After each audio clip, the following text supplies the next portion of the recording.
We're live. What's up, guys? Welcome into episode 111 of the Missed Call Podcast. This is Cubwood, and as always, I'm here with Sauce Sartori. And today's special guest is Oregon's pitcher, Cole Stringer. Cole, thank you so much for stopping by. Of course. Thank you for having me. We're very excited for this. Baseball is back at the major league level, so it's fitting that we have conversations about baseball at this time. So obviously, the coronavirus has affected everything. Yeah. Everything. It did not skip your baseball season this past year. I guess walk us through how the coronavirus affected Cole Stringer and the Oregon baseball team. So we had heard, as the coronavirus was kind of building up to what it has become, we had heard that the season might be put on pause. Mm-hmm. And the team, we were actually on our way to UCLA when we were on the bus, and our coach got a call, and he's like, "Let's go. We're going back to the field." We got back there, and he pretty much broke it down for us, saying, "Yeah, so the season's been put on pause for now." We actually continued to have practice. We had practice that day, and then the following days we had more and more meetings, and that's when our coach pretty much just told us the season's banged. And at that time, we didn't know what was going to become of it. He just told us it was banged, and they'd update us with more information. I mean, we're still getting updated with information as far as when a season would be, how many games it would be. So, yeah, it for sure sucks. And then luckily you guys got the extra year of eligibility too. Yeah, so that's nice. That would be – so I redshirted my junior year because of injury. So if I wanted to go back, it would be my sixth year there. Which 100% isn't ideal. Flex. It's a flex, though. It's a flex. I mean, I'd be 24 playing against 18-year-olds, so yeah. Fuck it. Fuck them up. No, I mean, at least I have options right now, and that's always the nice thing, not to just be stuck on one thing and have multiple ways to go. Yeah, because the one thing that strikes me is that really screws up recruitment. Having a lot of players get that extra year. So I've heard from a couple guys that – so typically we carry about 40 guys. It's then cut down to 35. And typically you'll have anywhere from 27 to 32 travel, depending on whether it's conference or non-conference. And I heard – so pretty much everybody's coming back, which is 40 guys. There's, I think, 16 freshmen and 7 grad transfers. So there could be 60 guys on a fall roster. They'd have to cut 20 of them by the time winter comes. And I mean, I think, don't quote me, but I think there's no roster limit this year, but still having 55, 60 guys in a campus. Yeah, but there will be a roster limit the year following, and you still have that overflow of players. 100%. Do you think that's literally a high school football team? Yeah, you're trying out a high school football team. Do you think that because of the way this whole situation plays out, will there be a weird gap in, let's say, a draft class or something where there's oddly no talent because there were a lot of kids kind of cut when it would have been their time? Does that make sense? Meaning what the talent level for this upcoming year? So so I guess let's say the incoming freshmen come in right now. You know what I mean? Mm-hmm. Let's just say that a lot of those guys end up getting nixed because they're the young guys. Yeah. They're not deep into the program like somebody like you are, or somebody you're younger than you. And let's just say that those guys end up giving up, or they don't come back, or they don't make the next team, or whatever it is. Mm-hmm. Do you think that it could cause some kind of a weird gap 4 or 5 years from now where the talent pool isn't as good as it should be? Definitely. I mean, it's becoming more and more common to see guys go a year at a D1, then go to a JUCO and bounce back to a different D1. Okay. That's really becoming pretty common now. But I know take this upcoming year, the next year, I mean, college baseball is going to be stacked because it was only a 5-round draft. So you have all the guys who would have gone round 6 to 40 coming back to college. Oh, yeah. Not on all the freshmen.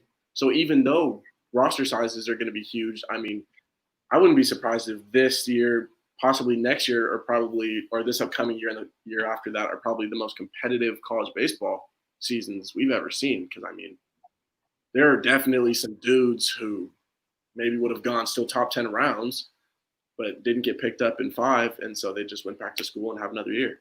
Well, and especially you play in the Pac-12, which is kind of known for being a powerhouse when it comes to college baseball. Programs like Arizona State, you've got UCLA.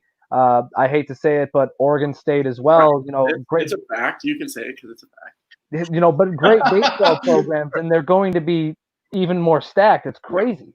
No, definitely. I think the Pac-12 as a whole recruits really, really well. I mean, the University of Oregon is going to have a stacked baseball team. Right. I mean, Arizona will. I mean, it's just you see a lot of guys, and as the years progress, they might not have came in as that top guy, but just having that experience in a conference like the Pac-12, I mean, experience can create a whole new kind of skill set for a guy when they get to their juniors. And now they'd be seniors and fifth-year guys who were to come back. I mean, yeah, no, it'll be interesting. And baseball is kind of is unique in a way that, you know, somebody who may have stunk at the game for years and years and years could just find something. Right. Well, look at Christian Yelich. By no means am I saying before his outbreak in 2018 did he stink. He's a phenomenal ball player, but he went from like everyday player to face of the franchise. And it was just that one thing that clicked, and that can happen at any level for any player. Mm-hmm. I know. I'm trying to think of an example that I've faced against. So the Orioles picked up Adley Rutschman in their number 1 pick. Yep. Which is a good buddy of mine, and I was throwing live to him before he left the camp. But his freshman year, I mean, you could see it, but it just hadn't clicked. And it maybe took that one summer or one whatever. And I mean, you're looking at, I don't know how many hits he had in the College World Series that one year, but it was ridiculous. And then you see him as the number 1 overall pick and pretty much the face of Baltimore. And it's definitely going to be. Yeah, and it's definitely going to be in the sky's the limit. So all it could take is one summer or even one. I mean, baseball's such a specific sport that it could take one outing. It could take one game for something to click. Or drill. Like I know for that example of Yelich, it was the drill that he worked on. I believe it might even be Barry Bonds, where he was just working on getting the bat through the ball to bounce it off the plate and get that downward action to it to get the backspin. Exactly. And it was that. I think that's Ichiro's.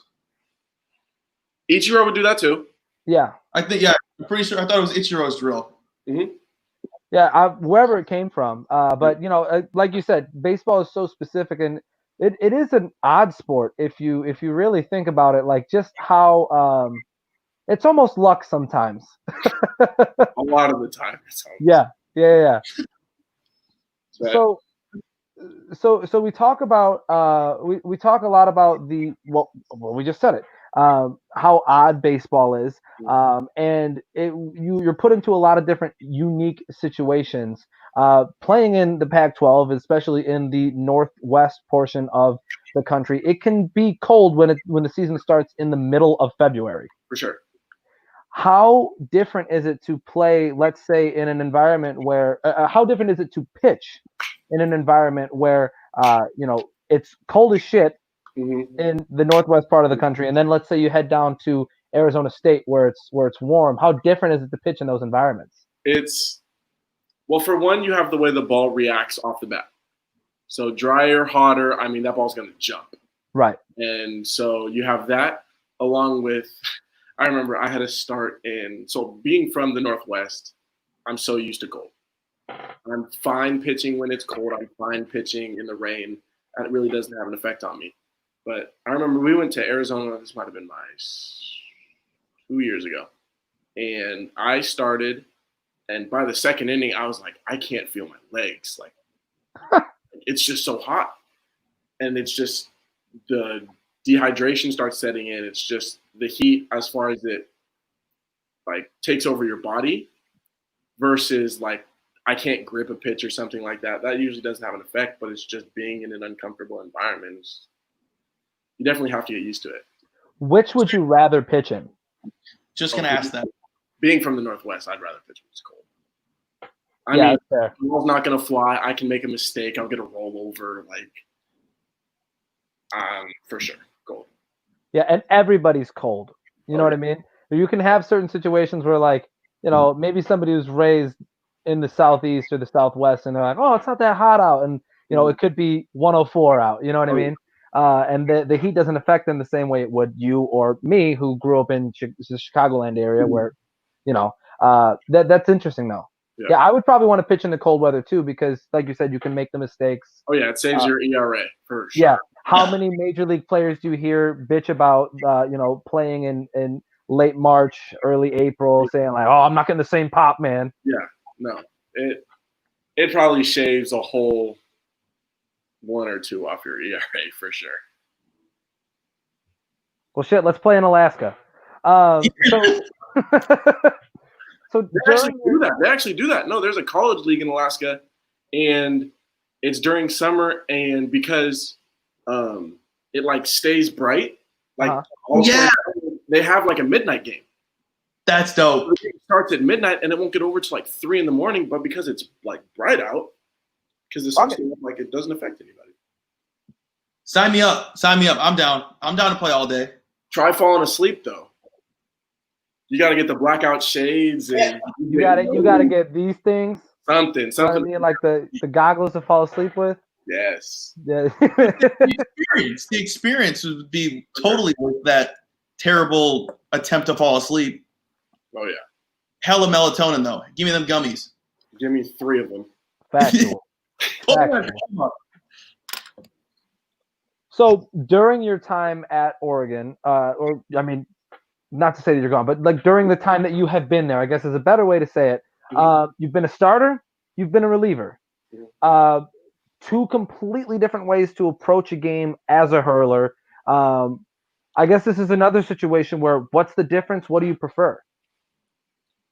The difference is, as a starter, I make my own situations. So like I'm not coming into a game with the bases loaded or runner in scoring position. Like if a runner got there, it's because of it's my fault. I think that's a big thing, and there's also the whole aspect of which I like as a starter, is I get to dictate the tempo from the jump. Yeah, that's a huge part of the game. Yeah, so everybody moves at my pace. I'm not worried about anything else. And the one thing that I tend to do when I'm starting, which I work really, really fast. Like my tempo is, I'm on the bump, I'm throwing, catch, bump, throw. I work really quickly. Like a Mark Burley of sorts. Yeah, just get on the bump and throw. Yeah. But versus a reliever, you get yourself in your own situations, but your adrenaline's through the roof because you're coming to the game in a situation like anxiousness is there. You kind of feel it in the legs. And what I like about relieving is I'll always get probably like 1 to 2 miles per hour harder. Okay. Relieving, just because I do have that adrenaline like building up. Mm-hmm.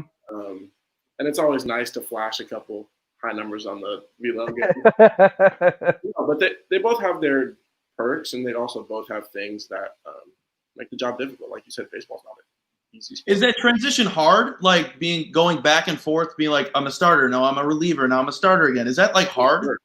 For sure. I mean, first off, it's a pride thing. You want to hold a job and you want to keep it. Yeah. And then second, I get all the time to warm up when I'm a starter. I get to set up my warm-up routine, whether throwing before my outing or whatever like that. If I'm a reliever, I get to throw before the game, and then I don't touch a ball until when I come in, which could be innings 1 through 9. I don't know when I'm going to come in or whether the starter has his good stuff. And in a bigger picture too, as a relief pitcher, obviously you don't know what you kind of have an idea of what days you're going to pitch, what days you're available, but truthfully, it could be 2 days in a row, then you're off for 5. Oh, yeah. Then you pitch in 3 days after that. Where as a reliever or as a starter, rather, it's like you're on a 7 This is my routine. This is my routine. Right. Yeah. And speaking of routine, because baseball players are creatures of habit. It's one of the cliches of the game. Every pitcher is different. What is Cole Stringer's routine? The approach to to maybe a start day? Meaning like before I get to the field, or Yeah. So Yeah. as a day, like a day that you're getting ready to start, what's your routine? Well, we would have team meal or whatever 4 hours before first pitch. Mhm. So free food. I'm going to getting that. I'm not cooking. I'm 100%. getting that. So I'm going to getting that, and then I'll just take that back to my apartment and just chill for a little bit. Typically, I like to get to the field like 2 hours before first pitch. Mhm. So I'll drive over to the field, and then I'll kind of just sit in the locker room, relax. I won't do anything. I'm not like too superstitious when it comes to baseball. Okay. I mean, I'm sure somebody watching me would be like, he probably did like this superstitious thing on purpose. I'm just out there like, let's just go. Just doing it.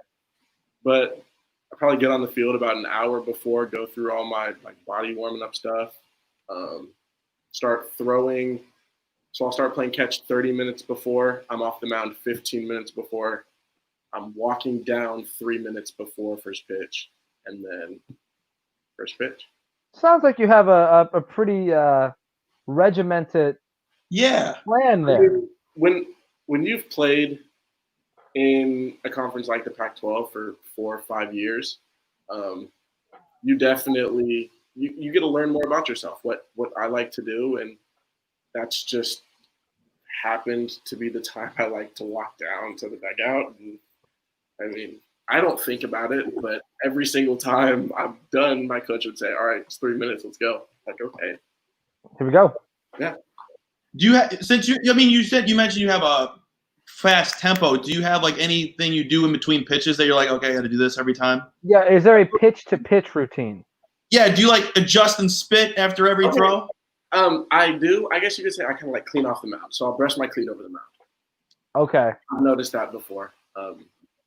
Other than that, again, I work sometimes to a fault too fast. So Well, I was gonna say, do pitchers who work slow, like let's say like a Zach Greinke, somebody who might take 2 minutes in between each pitch, Yeah.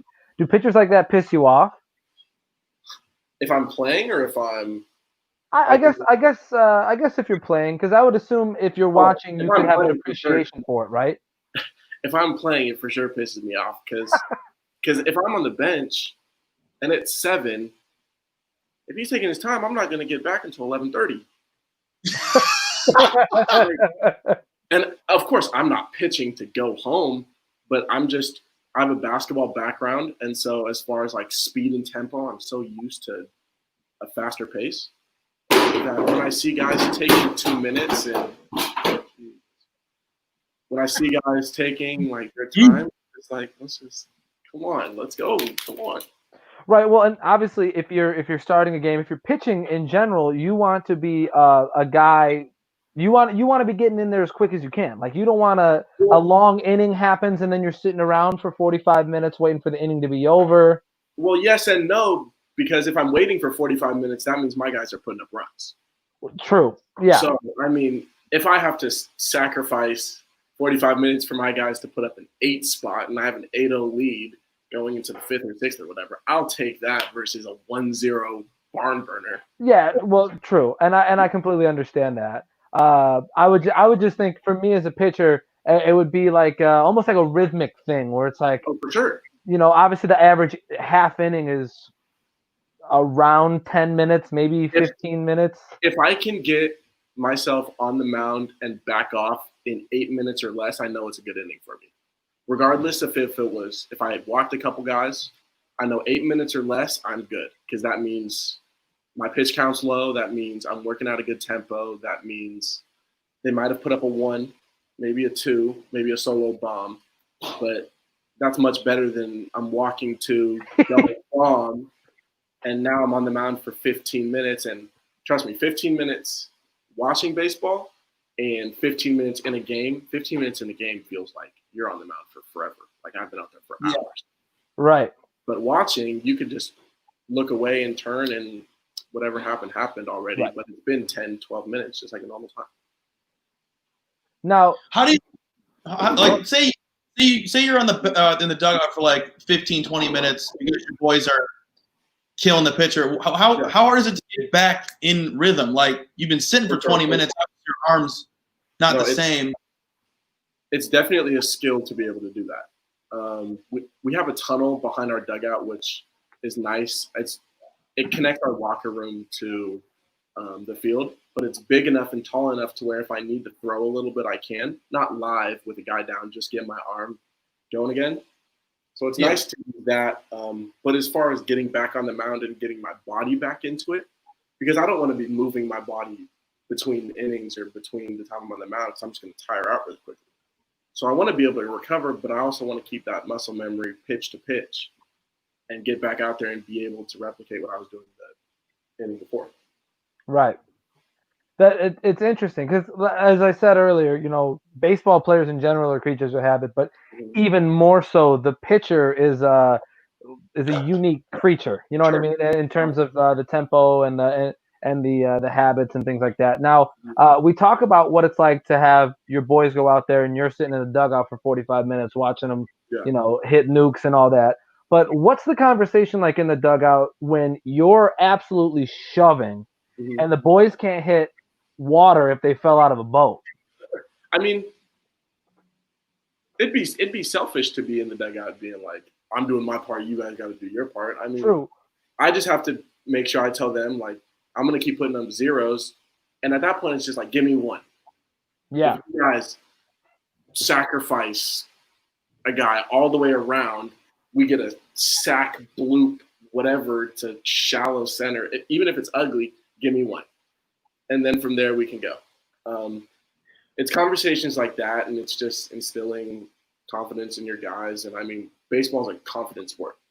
If you're playing confident, most likely you're going to hit pretty well, or you're going to start hitting a sweet spot, pitching well, whatever position you play. But as soon as the confidence starts getting low, that's when you could go over for a long time, 8 games straight, and it gets ugly from there. So what's the nicest way you've ever told your coach or your pitching coach or your manager to get their ass back in the dugout? That could be an uncomfortable walk. You have the manager or the pitching coach coming out there. You think you're doing fine. They come strolling out there, and you're like, this motherfucker. Okay. So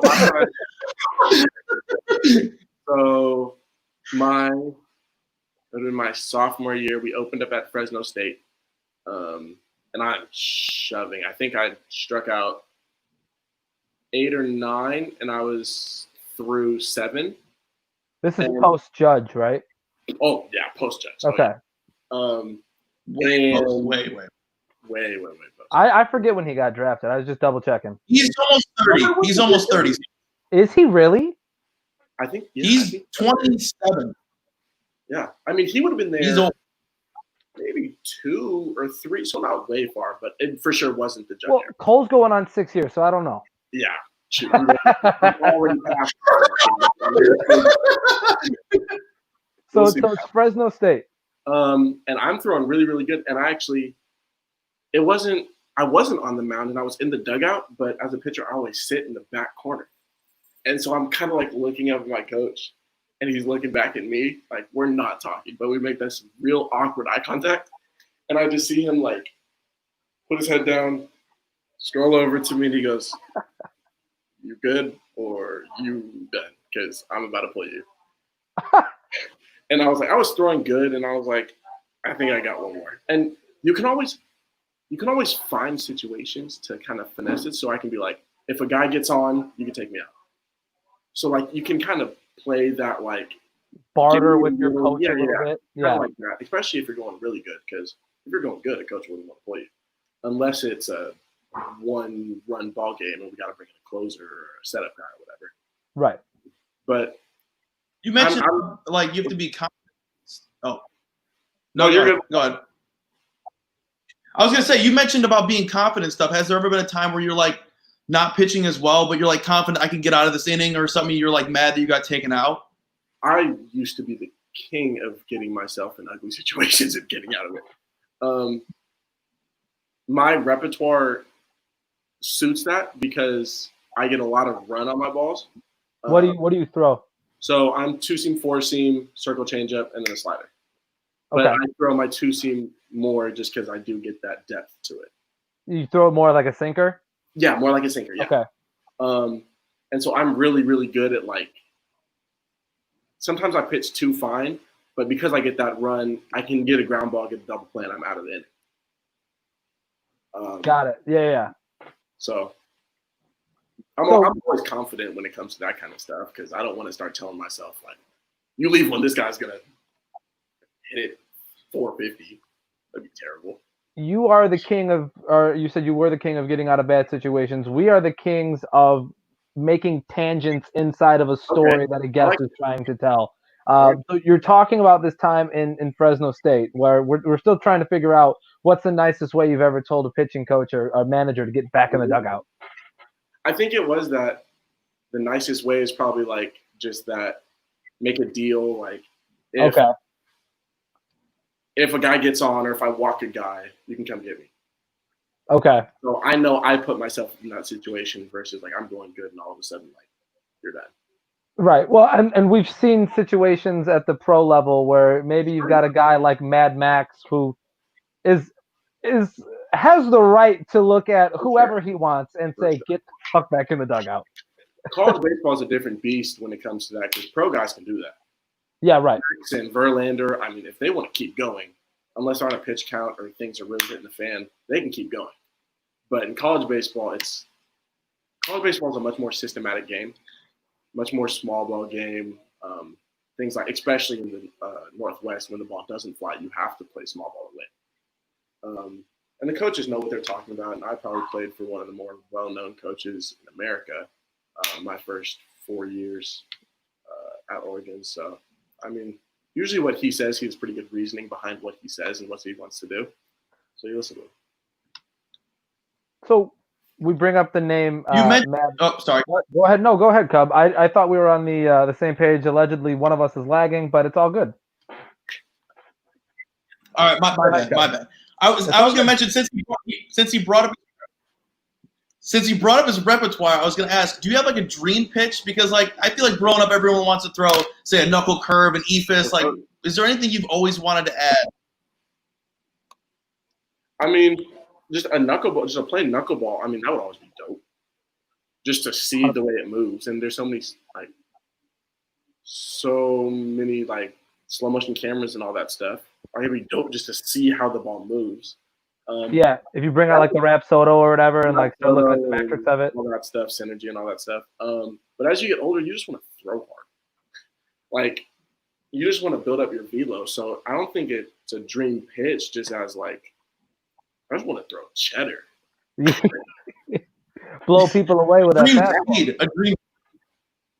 Exactly. So speed is just, I think, my dream, just to keep adding velo.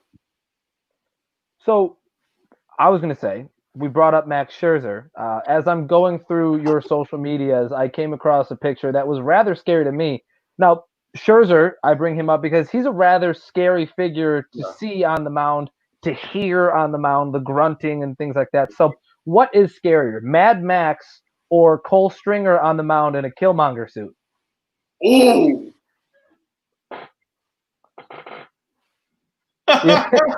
That's a good question.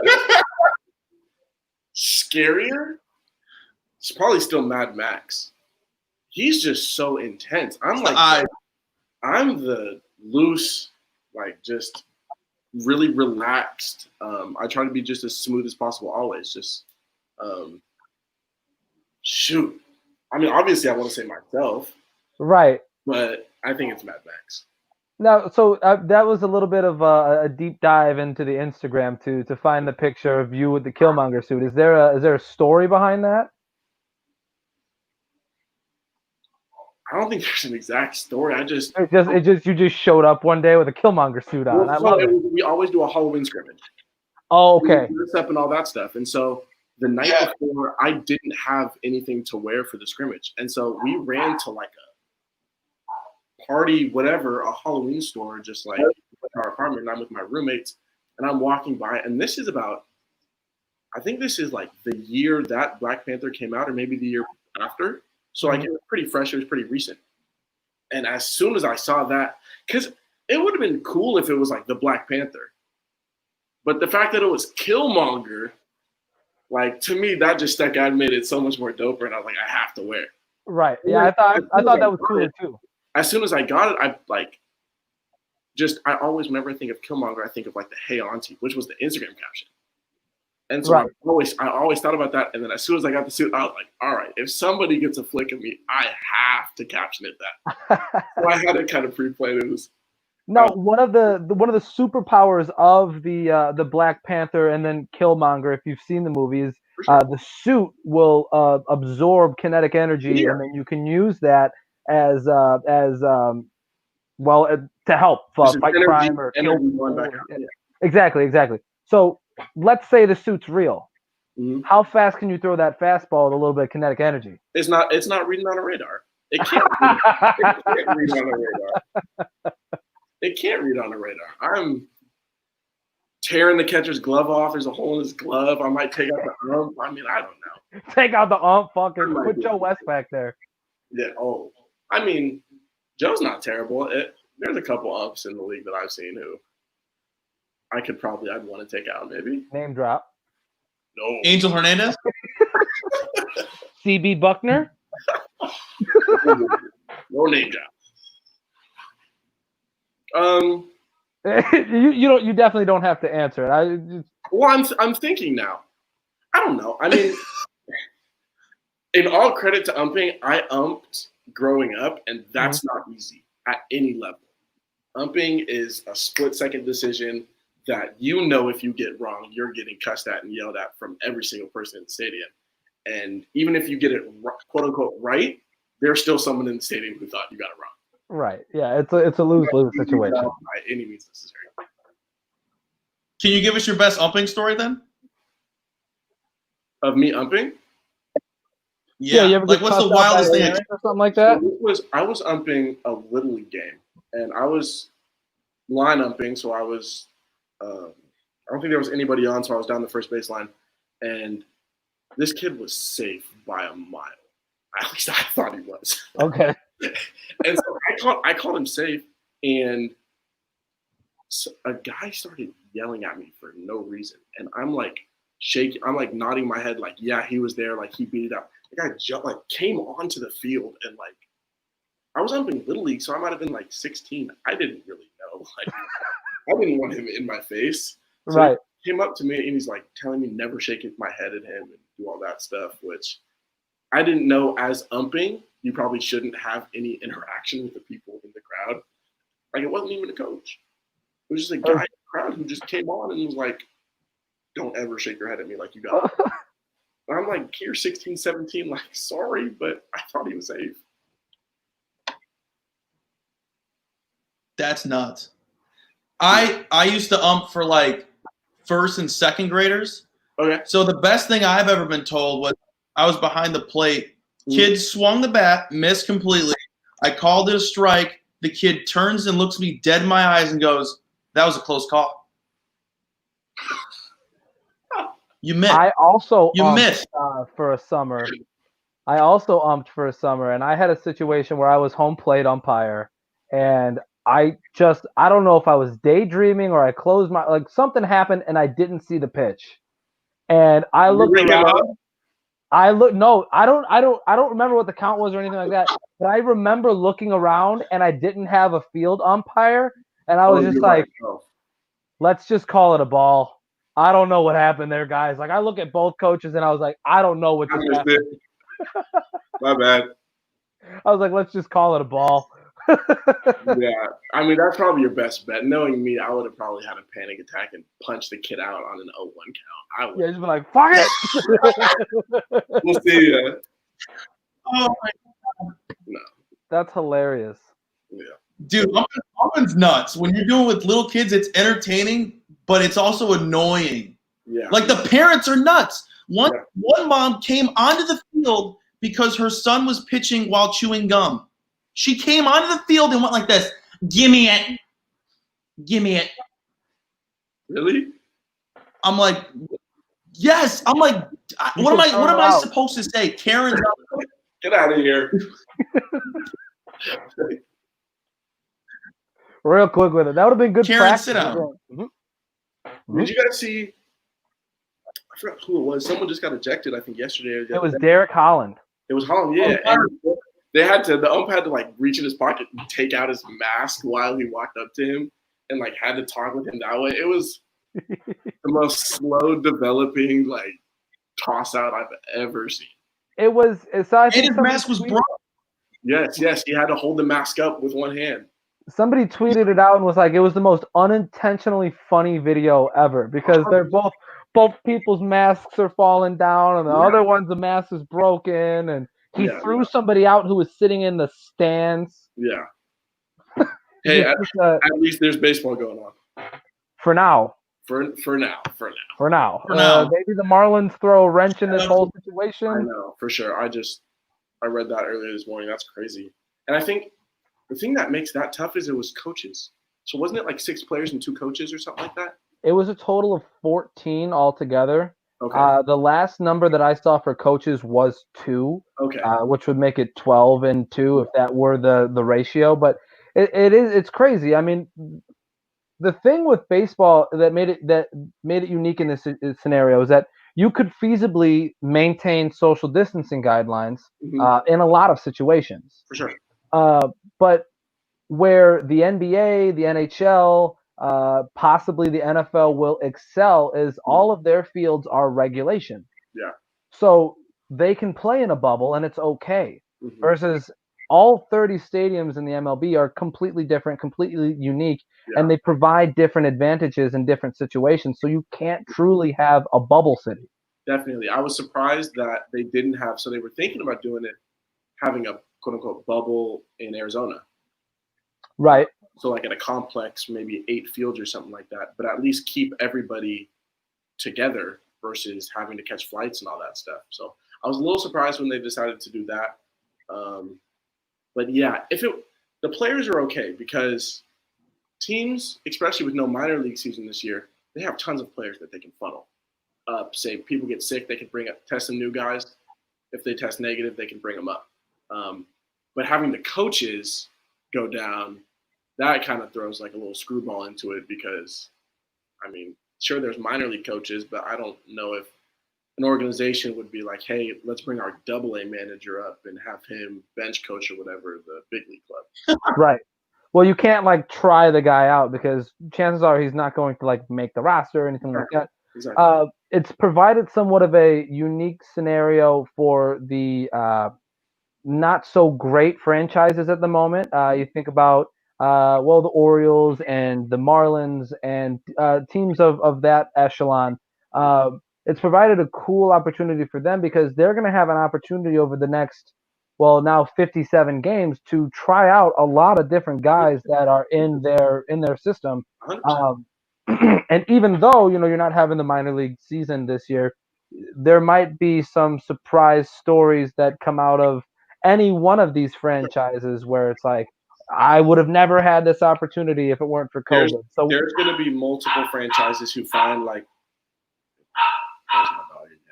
we're a dog-friendly podcast. It doesn't bother us. Perfect. I got a little mini Aussie Doodle. That's her thing. So a what now? Mini Aussie Doodle. Okay. So, just like an Australian Shepherd mixed with like a little poodle. Got it. Okay. I'm 100% on board. She's she's small, but she's cute. What did you just? What I had said was that there will be stories in the future from right now where it's like I would have never had this opportunity if it weren't for. There's for sure going to be guys in organizations who find like that hidden gem player with this bubble because not only is it 40 man, but they can bring 60 guys in camp.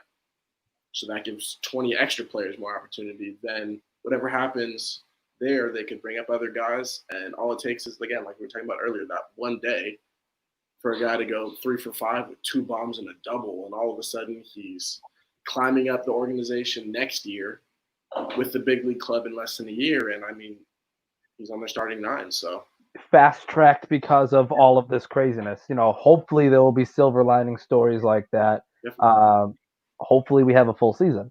So we're coming down the stretch here. We know we've taken a lot of your time, but one of the things that I wanted to ask you before we let you go, is obviously the MLB has the Players Weekend, where they have the really cool custom cleats and the nicknames on the back of the jerseys. If you were on a pro club and you were able to participate in the Players Weekend, what would be on the back of your jersey? String. It would just be string. Just string? The string. So I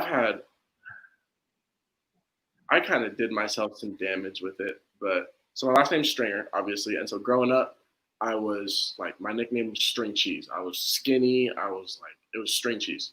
And Okay. who likes the nickname String Cheese? Like, but I had a nickname, so I rolled with it. Okay.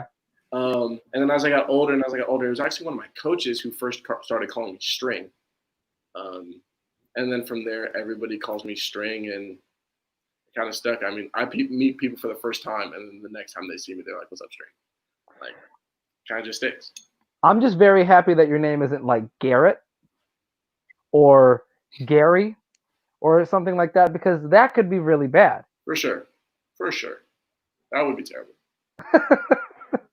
No, yeah. I mean, it would for sure be String now.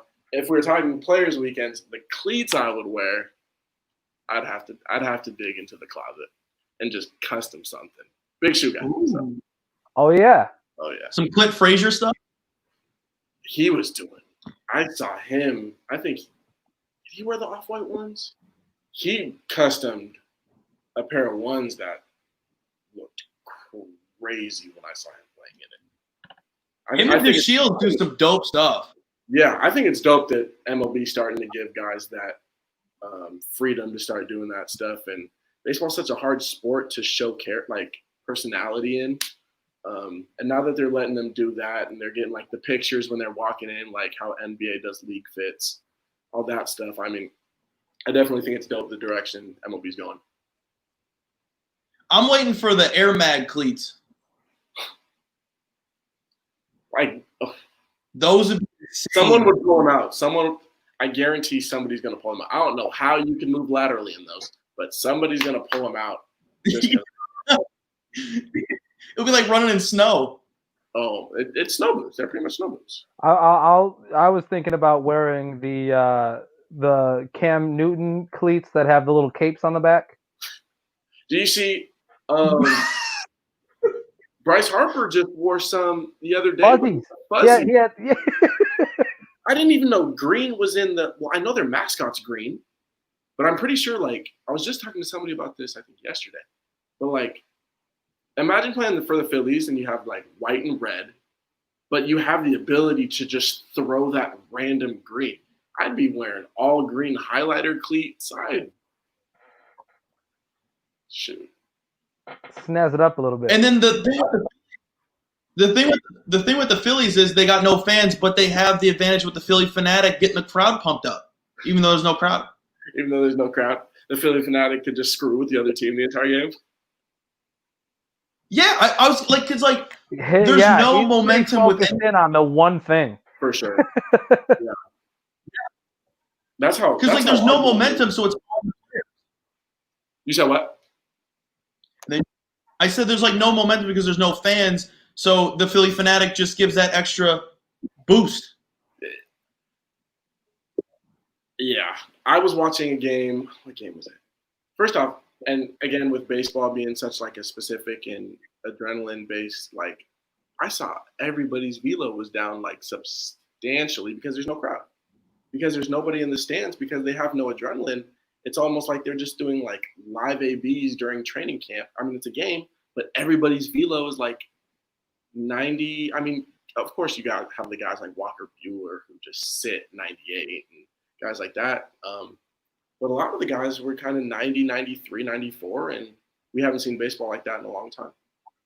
So it could prove to have a very ridiculous offensive season. We've already seen a lot of big numbers put up across the board by a lot of different teams. For sure. I know last night the Braves put up 14 on the Mets, so it'll be interesting to see how it all shakes out.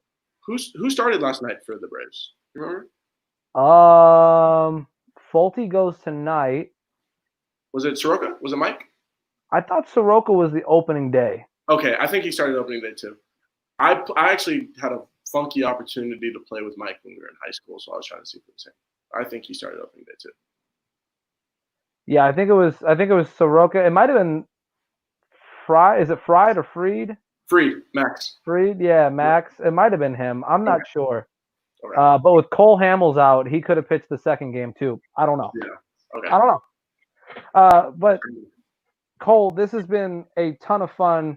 This is something, honestly, that I would love to have happen more. Maybe in the future there can be a Cole Stringer part 2.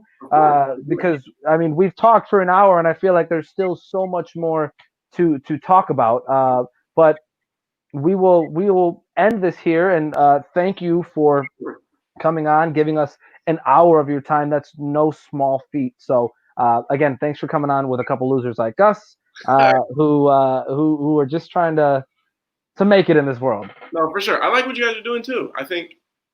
I know me personally, a couple months ago, I was like, you know what? Let's do a podcast or something. Like, let's start one. Just because. That's what we did. That's what we did. Yeah. There's not like, I mean, there's podcasts, but every podcast nowadays seems like it's so like specific to one area. Mm-hmm. Like, especially, I listen to a lot of baseball podcasts, obviously, because there's a lot of good insight and like mechanical stuff.